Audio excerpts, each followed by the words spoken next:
মহানবী হযরত মুহাম্মদ সাল্লাল্লাহু আলাইহি ওয়াসাল্লামের দৌহিত্র ইমাম হুসাইন রাদিয়াল্লাহু তাআলা আনহুর শাহাদাতের ৪০ দিন পর প্রতি বছর পালিত হয় আরবাইন। এই উপলক্ষে স্থানীয় সময় শনিবার থেকেই ইরাকের কারবালায় জড়ো হন লাখো মানুষ। হাতে ধর্মীয় পতাকা ও ব্যানার নিয়ে ইমাম হুসাইনের মাজারে প্রার্থনায় অংশ নেন তারা। বিশ্বের অন্যতম বৃহৎ ধর্মীয় সমাবেশ হিসেবে বিবেচিত এই যাত্রায় এবারও যোগ দিয়েছেন বিভিন্ন প্রদেশ ও বিদেশ থেকে আসা ভক্তরা।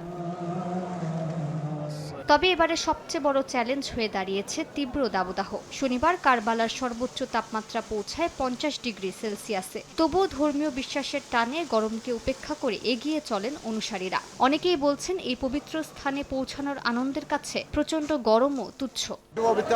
প্রচণ্ড গরম ও প্রতিকূল আবহাওয়া, বিশেষ করে মধ্যাঞ্চল ও কারবালার তীব্র তাপদাহ আমাদের জন্য কোনো বাধা হয়ে দাঁড়ায়নি। কারণ শিয়া মুসলিম হিসাবে ইমাম হুসাইন রাদিয়াল্লাহু তাআলা আনহু ও ইমাম হযরত আলী রাদিয়াল্লাহু তাআলা এর প্রতি শ্রদ্ধা জানাতে এই পবিত্র মাজার জিয়ারত করা আমাদের কাছে অত্যন্ত বরকতময় ও মহিমান্বিত একটি ইবাদত।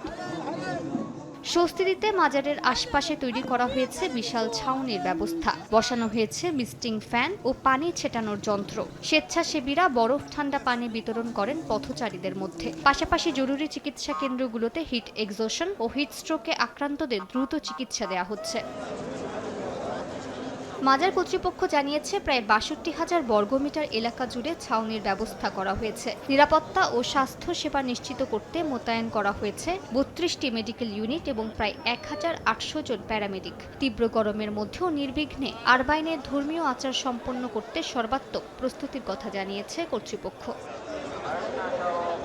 মালিহা সুহরাওয়ার্দী, সময় সংবাদ।